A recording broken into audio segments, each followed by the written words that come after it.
Tim, you're an expert in making pasta, but how would you like to make some gluten-free pasta? I'd love to. You know, we actually use this in the restaurant. It's a very exciting option for the guests that come in and aren't able to really have pasta, especially like a stuffed pasta. And this gluten-free flour really works well for that. And it'd be a perfect example of how Cup4Cup is really a cup of our flour for a cup of wheat flour. Exactly. We pretty much took the standard French Laundry cookbook recipe.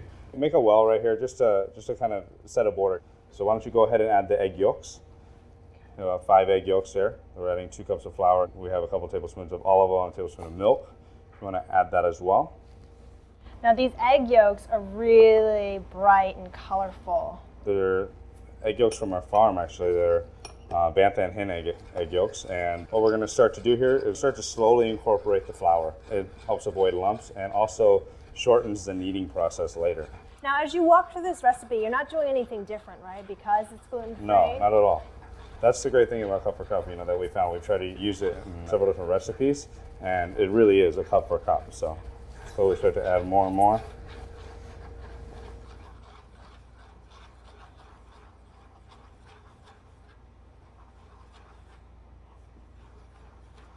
You know, it's really unique to be able to offer this same dough that we make, and we've been making for years, for our gluten-free guests, just by replacing it with the Cup4Cup product. Fantastic. So we're going to start to knead it so it comes together here. Work the dough. When we work the dough, it really makes it elastic. That way, if you want to make like a stuffed pasta, ravioli, or agnolotti, roll it out really, really thin without it, you know, kind of retracting and messing up your size. And how we're able to really accomplish this with Cup4Cup is really because the composition of the blend is able to mimic that wheat flour. It's so true, so true. Okay, so we have our dough here. And you have it rest for a little bit? Yeah, so put it in a cooler, wrap it up in plastic wrap, Okay. and let it rest for about 20 minutes, 30 minutes. And then by that time, the dough is at an even temperature. It's not too warm, and you're going to be able to work with. So now what we're going to do is we're going to stretch out the pasta that we made here.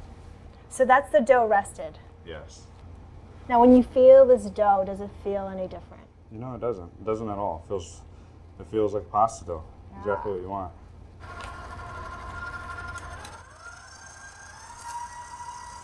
So we'll sprinkle it with a little bit more Cup4Cup. That way it doesn't stick. It doesn't stick? Yep.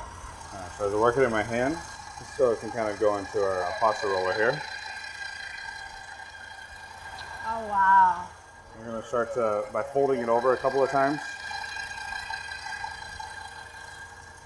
What this does is, again, works the dough in a different way. So just to make it a little bit more elastic, like we talked about before. All right, so we've worked it a little bit. Now what we're going to do is we're going to start to go down in size on our pasta.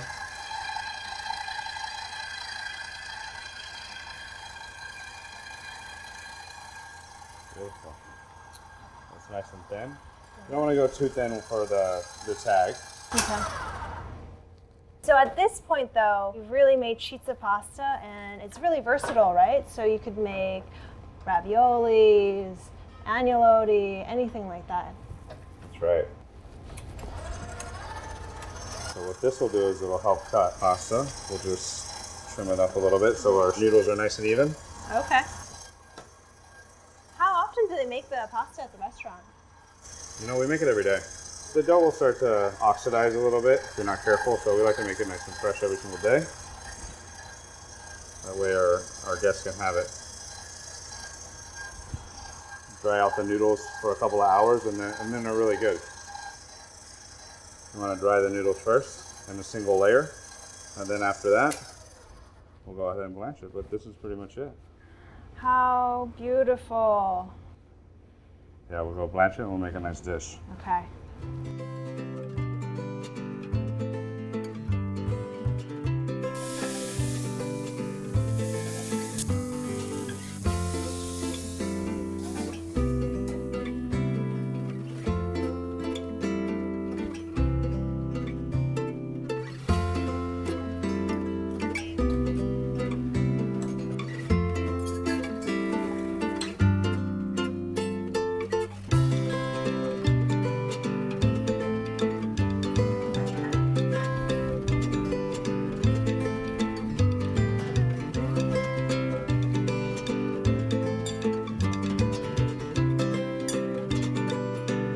right, so here we have your pasta. Very simply prepared. Just sauteed the tomatoes with a little bit of arugula, some Spanish capers as well, and then chorizo, a little bit of brown butter, emulsified some olive oil and some Parmesan. This is really simple. We have arugula that we're going to just dress this with. A little Spanish capers. And then if you want to grate a little bit of Parmesan over the top of it. Fantastic. And a squeeze of lemon, I think we'll be all set. So this is the same exact pasta that you make at the French Laundry, made with Cup4Cup. And that's fantastic for Sunday night when you have a sit-down family meal. You don't have to make a separate pasta dish for your loved one who might have a gluten intolerance. Exactly. Gluten-free pastas for everybody.